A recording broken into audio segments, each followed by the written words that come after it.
Hello students, welcome to bra classes. आज हम एक बहुत ही इंटरेस्टिंग टॉपिक डिस्कस करने वाले हैं विच इज़ अबाउट डायनासोर्स। तो क्यों डिस्कस कर रहे हैं हम डायनासोर्स अचानक 66 मिलियन ईयर्स के बाद? क्योंकि डायनासोर्स पिछले एक महीने में न्यूज़ में थे किसी न किसी वजह से। जैसा कि आप अपनी स्क्रीन पर देख सकते हैं, इनके बारे में पिछले 2-4 वीक्स में काफ़ी न्यूज़ आई है, राइट? तो इस डिस्कशन में हम डायनासोर्स के बारे में फैक्ट्स देखेंगे, उनका टाइमलाइन देखेंगे और न्यूज़ का क्या बैकग्राउंड था, न्यूज़ क्या थी उनके बारे में ये भी देखेंगे। Fine, so let's start. सबसे पहले हम ये देखेंगे डायनासोर्स क्यों कहते हैं और वो उनका टाइमलाइन क्या है। फाइन, तो अगर आपको पता हो तो डायनासोर्स जो वर्ड है डायनासोर, वो एक ग्रीक वर्ड है डायनोसोरिया, उससे आता है, राइट? इसका मतलब होता है टेरिबल लिजर्ड। क्या मतलब होता है इसका? Terrible lizards. ये नाम सर रिचर्ड ओवेंस ने दिया था। वो एक ब्रिटिश एनाटॉमिस्ट थे अपने टाइम के 1842 में। उन्होंने 1842 में रिपोर्ट पब्लिश हुई थी, उसमें ये नाम फर्स्ट टाइम उन्होंने दिया था, राइट? डायनोसोरिया। टेरिबल लिजर्ड क्यों कहते हैं? क्योंकि उस टाइम के जो साइंटिस्ट थे उनका मानना था, क्योंकि फॉसिल्स बहुत कम मिले थे उस वक्त, उसी के बेसिस पे वो लोग गेस कर रहे थे कि डायनासोर्स अगर होते थे तो किस तरह दिखते होंगे, कैसे दिखते होंगे, बस गेस कर रहे थे। तो उनका मानना था कि जो मॉडर्न रेप्टाइल्स हैं लाइक लिजर्ड ऐसे ही रहे होंगे, बट एनॉर्मस साइज, बड़ा साइज रहा होगा, इसलिए टेरिबल लिजर्ड नाम दे दिया था। फाइन। अगर उनका हमें टाइमलाइन देखना हो कि डायनासोर किस टाइम थे तो आपको पता ही होगा, फिर भी आप यहाँ देख सकते हैं मेसोजोइक। इस पूरे एरा में डायनासोर्स थे, मेसोजोइक एरा, राइट? ये एरा है मेसोजोइक और ये जो सामने है क्रिटेशियस, ये सब पीरियड है। इस तीनों पीरियड में डायनासोर थे। जुरासिक फेमस है पर वो उससे पहले भी था, उसके बाद में भी थे। फाइन। अगर आप ये साल देखें तो वो 250 मिलियन से लेके 66 मिलियन ईयर्स पहले तक थे। That is a huge timeline. Fine. 174 million साल तक डायनासोर अर्थ पे थे। अगर आपने देखा हो मूवीज़ में तो कई तरह के डायनासोर्स होते हैं, अजीब अजीब से नाम होते हैं। अगर आप सोचें कि कैसे आप उन्हें क्लासीफाई कर सकते हैं तो बहुत ईजी है। जितने भी डायनासोर हैं टेक्सोनॉमिकली स्पीकिंग सिर्फ 3 ग्रुप में आते हैं। कौन से ग्रुप हैं अपनी स्क्रीन पर देख सकते हैं आप। कोई भी डायनासोर हो वो इसी 3 ग्रुप में आता है। ये लंबी नेक वाले जो होते हैं इनको सौरोपॉड्स कहते हैं, हर्बीवोर्स होते हैं ये। उतने खतरनाक नहीं होते थे, होते थे, अब तो है नहीं, मतलब होते थे। और ये जो ग्रुप है ऑर्निथीशिया कहते हैं इसको, और ये जो है थेरोपॉड्स कहते हैं इनको, राइट? आपने टीरेक्स का नाम सुना होगा, टीरेक्स इसी ग्रुप से आता है और ये इमेज भी टीरेक्स की है। थेरोपॉड्स कहते हैं इनको। तो जितने भी डायनासोर्स होते हैं वो बस इन्हीं 3 ग्रुप में आते हैं। फाइन। अगर रिकॉर्ड की बात करें तो आज तक 2021 तक 1545 स्पीशीज़ को रिकॉर्ड किया जा चुका है। मतलब जो फॉसिल्स मिले हैं उससे 1545 डिफरेंट स्पीशीज़ की खोज हो चुकी है, लेकिन वो सारे इसी में से किसी न किसी ग्रुप में फॉल होते हैं। और एक जो मिसकॉन्सेप्शन है लोगों को डायनासोर्स को लेकर कि कुछ फ्लाइंग डायनासोर्स भी होते थे। ऑफ कोर्स होते थे, लेकिन जिसको फ्लाइंग डायनासोर कहा जाता है वो एक्चुअली में डायनासोर नहीं है। आप ये जो इमेज देख रहे हैं, अक्सर मूवीज़ में आपने देखा होगा, नीचे डायनासोर चल रहे होते हैं, ऊपर ये उड़ रहे होते हैं, तो इनको भी लोग फ्लाइंग डायनासोर कहते हैं। ये एक फ्लाइंग रेप्टाइल है बस। इसका टाइमलाइन सेम था, डायनासोर के साथ ही पाए जाते थे ये, बट ये डायनासोर नहीं है। इसको टेरोसौर कहते हैं। क्या कहते हैं इसको? टेरोसौर। ये डायनासोर का रिलेटिव है, सेम किंगडम में आते हैं, बट ये डायनासोर नहीं है, ठीक है? ये इमेज आपने देखी होगी मूवीज़ में, डायनासोर्स के साथ साथ ये लोग ऊपर उड़ते रहते हैं, जैसे यहाँ आप देख सकते हैं, राइट? तो ये तो डायनासोर्स हैं सारे, बट ये डायनासोर नहीं है। ये बस एक फ्लाइंग रेप्टाइल है जिसके विंग होते थे, वो उड़ सकते थे और इनका टाइमलाइन सेम था। इसलिए ये लोग कंफ्यूज होकर इसको भी फ्लाइंग डायनासोर कहते हैं, but this is pterosaur as you saw earlier. तो डायनासोर कौन कौन से कॉन्टिनेंट पे पाए जाते थे अर्थ पे? अगर आपको पता हो, हर कॉन्टिनेंट पे पाए जाते थे, राइट? जितने कॉन्टिनेंट हैं अर्थ पे सब जगह डायनासोर पाए जाते थे। Now you may ask how it is possible. ऐसा बहुत कम होता है कि कोई जानवर या कोई बर्ड हर जगह पाया जाए, बट डायनासोर के साथ ऐसा था। इसका रीज़न बहुत ही सिंपल है। अगर आपने प्लेट टेक्टोनिक थ्योरी पढ़ी हो तो आप समझ सकते हैं। अगर आपको नहीं पता तो भी आप यहाँ देख सकते हैं। प्लेट टेक्टोनिक थ्योरी के अकॉर्डिंग आज से 250 मिलियन साल पहले बस एक सुपर कॉन्टिनेंट था, आज जो हम कॉन्टिनेंट्स देखते हैं साथ, ऐसे नहीं थे। बस एक कॉन्टिनेंट था जिसको पेंजिया कहते थे, राइट। ये थ्योरी किसने दी थी? अल्फ्रेड रेगनर ने। उन्होंने कहा कि आज से 250 मिलियन साल पहले एक सुपर कॉन्टिनेंट होता था, पेंजिया बोलते थे उसको। और अगर आप टाइमलाइन रिलेट कर सकें तो डायनासोर्स भी 250 मिलियन साल पहले ही अपीयर हुए थे, फाइन। तो ये दोनों का टाइमलाइन टेक्टोनिक थ्योरी का और डायनासोर्स का सेम है। इनफैक्ट आप यहाँ नीचे पढ़ भी सकते हैं, Triassic period, Jurassic period, Cretaceous period, इन तीनों पीरियड में डायनासोर्स थे। तो यही रीज़न है कि डायनासोर हर कॉन्टिनेंट पे कैसे पहुंच गए, कि जब डायनासोर अपीयर हुए थे तो सारे कॉन्टिनेंट सेम थे, सिंगल कॉन्टिनेंट, सब जुड़े हुए थे ऐसे, है ना।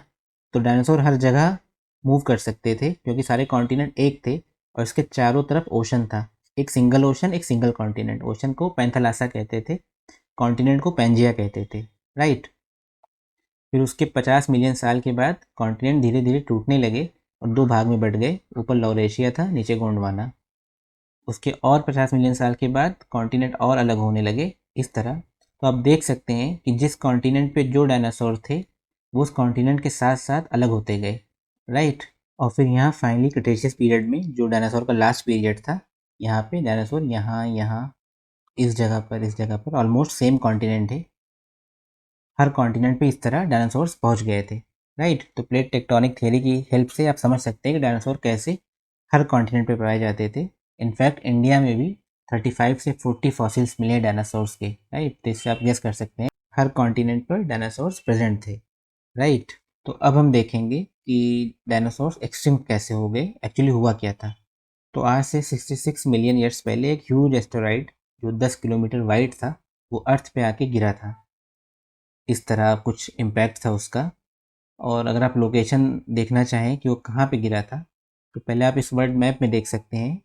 ये अमेरिकन कॉन्टिनेंट है इस साइड पे, ये मेक्सिको है और ये मेक्सिको का यूकेटन पेनिनसुला है, ये पार्ट, राइट। आपने ओवरऑल लोकेशन देख लिया, मेक्सिको कहाँ है और यूकेटन पेनिनसुला कहाँ है। इस सैटेलाइट इमेज में आप देख सकते हैं, this is again Mexico, this is Yucatan peninsula, right. और ये जो पार्ट वाइट से सर्कल किया हुआ है इसको चिकशुलुप क्रेटर कहते हैं, चिकशुलुप क्रेटर। ये क्रेटर कैसे बना? ये उसी एस्टेरॉइड के गिरने से बना है, वो एस्टेरॉइड इसी जगह पे गिरा था, फाइन। इस इमेज में शायद आप इस स्केल को गेस ना कर पाएँ, बट ये बहुत बड़ी जगह है। आपने लोकेशन देख लिया, फाइन। चिकशुलुप नाम याद रख सकते हैं आप कि क्रेटर कहाँ है, मेक्सिको के यूकेटन पेनिनसुला पे।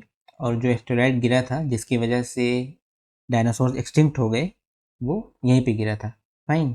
अब आप सोच सकते हैं कि जैसे हमने पहले देखा अभी कि डायनासोर्स हर कॉन्टिनेंट पर प्रेजेंट थे और एस्टेरॉइड सिर्फ मेक्सिको में गिरा था, तो सारे डायनासोर्स कैसे एक्सटिंक्ट हो गए, right. A logical question, but actually क्योंकि हम जब ये सोच रहे हैं कि एस्टेरॉइड गिरा था तो हमारा ये मानना है कि एस्टेरॉइड के नीचे शायद दब के डायनासोर्स मर गए होंगे। ऐसा नहीं है, राइट। एस्टेरॉइड के डायरेक्ट इम्पैक्ट से डायनासोर्स नहीं मरे थे, लेकिन उसके गिरने से जो क्लाइमेट चेंज हुआ था उससे डायनासोर्स एक्सटिंक्ट हुए थे। वाई? जैसे ही एस्टेरॉइड गिरा उसका जो इम्पैक्ट था वो इतना ह्यूज था कि एक सीरीज ऑफ मासिव डिस्ट्रक्शन का स्टार्ट हो गया। उसके बाद shock wave, heat pulse, wild fire, जंगलों में आग लगने लगी और बहुत बड़ी सुनामी आई थी फौरन जैसे वो गिरा था, राइट। अर्थक्वेक, बहुत कुछ आने लगा। उसके बाद से क्लाइमेट बहुत चेंज हो गया क्योंकि बहुत ज़्यादा सल्फर और कार्बन डाइऑक्साइड रिलीज हुआ था उस एस्टेरॉइड के इम्पैक्ट से। तो इस एस्टेरॉइड के दो इम्पैक्ट थे, एक शॉर्ट टर्म इम्पैक्ट, एक लॉन्ग टर्म इम्पैक्ट, और दोनों ही डायनासोर्स के लिए काफ़ी हानिकारक साबित हुए। कैसे? एस्टेरॉइड का जो इमीडिएट इम्पैक्ट था, गिरते ही उसने टेम्परेचर बहुत ज़्यादा राइज कर दिया वहाँ पे, राइट। फॉरेन वोल्केनो इरप्ट होने लगे, हीट वेव्स आने लगे, सुनामी, जितने भी तरह के नेचुरल डिज़ास्टर हो सकते हैं सारे साइमल्टेनियसली अकर होने लगे। जो छोटे जानवर थे वो तो छुप गए, जो अंडर वाटर जा सकते थे पानी में चले गए, कुछ केव्स में छुप गए। लेकिन जो बहुत ही ह्यूज साइज़ के जानवर थे जैसे डायनासोर्स, वो शेल्टर में नहीं आ पाए और टेम्परेचर इतना ज़्यादा राइज हो गया कि वो खड़े खड़े वहीं पर पक गए, कुकड हो गए, राइट। ये तो इमीडिएट इम्पैक्ट था कि टेम्परेचर फ़ौरन राइज हो गया। लेकिन लॉन्ग टर्म इम्पैक्ट क्या था? एस्टेरॉइड के गिरने से जो डस्ट पार्टिकल्स उठे थे और सल्फर और ये सब मिक्स होकर एक क्लाउड बन गया, ठीक है। वो क्लाउड काफ़ी सालों तक अर्थ को सर्कल करता रहा, जिसकी वजह से सन की जो रेज हैं वो अर्थ पर नहीं गिरी। एक दो दिन नहीं, 2-3 सालों तक सन की रेज नहीं गिरी अर्थ पे। तो इससे क्या फ़र्क पड़ा? आपको पता है अर्थ का टेम्परेचर जो इतना एम्बियंट है उसका रीज़न क्या है कि सनलाइट और सब कुछ बहुत ही बैलेंस है यहाँ पे। अर्थ का एवरेज टेम्परेचर 15 डिग्री है, लेकिन अगर सनलाइट नहीं पड़ेगी अर्थ पे तो क्या होगा, माइनस में चला जाएगा टेम्परेचर, राइट, क्योंकि अर्थ को वार्म होने के लिए सनलाइट की ज़रूरत है। तो जो क्लाउड था उसकी वजह से सनरेज अर्थ पे नहीं गिर रही थी, सब रिफ्लेक्ट होकर लौट जाती थी। तो अर्थ का जो टेम्परेचर है वो अकॉर्डिंग टू स्टडीज़ 26 डिग्री नीचे चला गया, मतलब माइनस में चला गया, सब फ्रीजिंग आइस एज हो गया, पूरा हर तरफ बर्फ़ गिरने लगी, इतना ठंडा हो गया। अब आप सोचिए जो जानवर गर्मी में रहते थे वो इतनी ठंडक कैसे बर्दाश्त करते, और अगर सन नहीं निकलेगा तो प्लांट में फ्लावरिंग नहीं होगी, फ्रूट नहीं बनेगा, तो जो लोग उसी पे जिंदा थे वो कैसे खाएंगे, राइट। तो इसकी वजह से जो एक्सटिंक्शन था इसमें सिर्फ डायनासोर्स ही नहीं, ऑलमोस्ट 80% जो एनिमल और प्लांट स्पीशीज थी सब एक्सटिंक्ट हो गए थे, क्योंकि 2-3 साल तक सन की रेस अर्थ पे नहीं पड़ी थी, हर तरफ अंधेरा छाया हुआ था, ठंडक थी, और पेड़ सारे सूख गए, और ये जानवर जो थे ये भूख से भी मर गए और टेम्परेचर चेंज होने से भी मर गए, राइट। तो ये रीज़न था, डायरेक्ट एस्टेरॉयड का इम्पैक्ट नहीं था कि उसके नीचे दब के मर गए, जैसा अक्सर मूवीज़ में देखने को मिलता है हमें कि डायनासोर भाग रहे होते हैं, एस्टेरॉयड गिर रहा होता है। दैट इज़ वन रीज़न, जो मेक्सिको में रहे होंगे वहाँ पे ऐसा सिचुएशन रहा होगा, बट जो बाकी दूसरी जगह पे थे जहाँ पे इतना दूर उसका इम्पैक्ट नहीं पहुँच पाया, लेकिन क्लाइमेट के इम्पैक्ट से वो डायनासोर्स मारे गए, राइट। तो ये रीज़न था एस्टेरॉयड के पीछे, और ये एस्टेरॉयड अभी न्यूज़ में था। क्यों न्यूज़ में था? क्योंकि एक स्टडी के अकॉर्डिंग वो इसका ओरिजिन पता करने की कोशिश कर रहे थे कि जिस एस्टेरॉयड से डायनासोर एक्सटिंक्ट हो गए वो कहाँ से आया था। तो उस स्टडी में ये बताया गया, ये जो एस्टेरॉयड बेल्ट है हमारा, मेन एस्टेरॉयड बेल्ट जुपिटर और मार्स के बीच में, इसका जो आउटर पार्ट है वहाँ से ये एस्टेरॉयड आया था, राइट। ये ऐसा साइंटिस्ट का मानना है। इससे पहले लास्ट ईयर जो स्टडी आई थी उसमें कहा गया था कि ये जो एस्टेरॉयड है ये सोलर सिस्टम के बिल्कुल एज से आया था, बिल्कुल बाहर से, ऊट क्लाउड जहाँ होता है, राइट, वहाँ से आया था। लेकिन करंट स्टडी कहती है कि ये एस्टेरॉयड बेल्ट से ही आया था, उसके आउटर पार्ट से, राइट। अगर उसको 2 पार्ट में बांटें तो उसके बाहर वाले पार्ट से एस्टेरॉयड आया था, इस वजह से ये न्यूज़ में था एस्टेरॉयड। तो यहाँ पर हम एक फाइनल क्वेश्चन डील करेंगे। आपने पूरा डिस्कशन देख लिया, अब आप सोचिए कि क्या डायनासोर्स अभी एग्जिस्ट करते हैं। नाउ दिस में साउंड अ फनी क्वेश्चन, हमने खुद कहा कि 66 मिलियन ईयर्स पहले एक्सटिंक्ट हो गए, राइट, तो अभी कैसे एग्जिस्ट कर सकते हैं, बट ऐसा नहीं है। जो एक्सटिंक्ट हुए थे वो नॉन एवियन डायनासोर्स थे। नॉन एवियन का मतलब जो उड़ नहीं सकते थे। लेकिन अगर आपको पता हो, जो बर्ड्स हैं आज की, जितनी भी तरह की चिड़िया हम देखते हैं, स्पैरो, मैना, पैरट, हर तरह की चिड़िया, ये डायनासोर से ही इवॉल्व हुए हैं, राइट।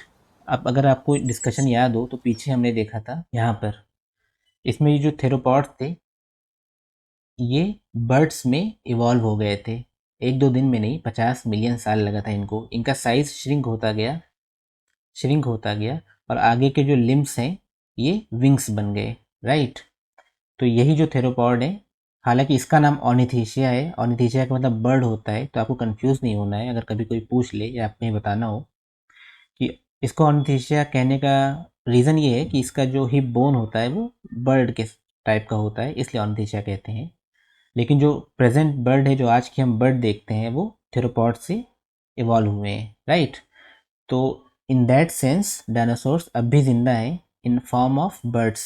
जो आप हमिंग बर्ड देखते हैं, हमिंग बर्ड वो सबसे छोटा डायनासोर है लिविंग, राइट, क्योंकि जो डायनासोर्स थे वो बर्ड्स में इवॉल्व हो गए थे, और प्रेजेंट टाइम में जितने भी बर्ड्स हैं वो सब डायनासोर्स हैं, उनका डीएनए और डायनासोर का डीएनए सेम है।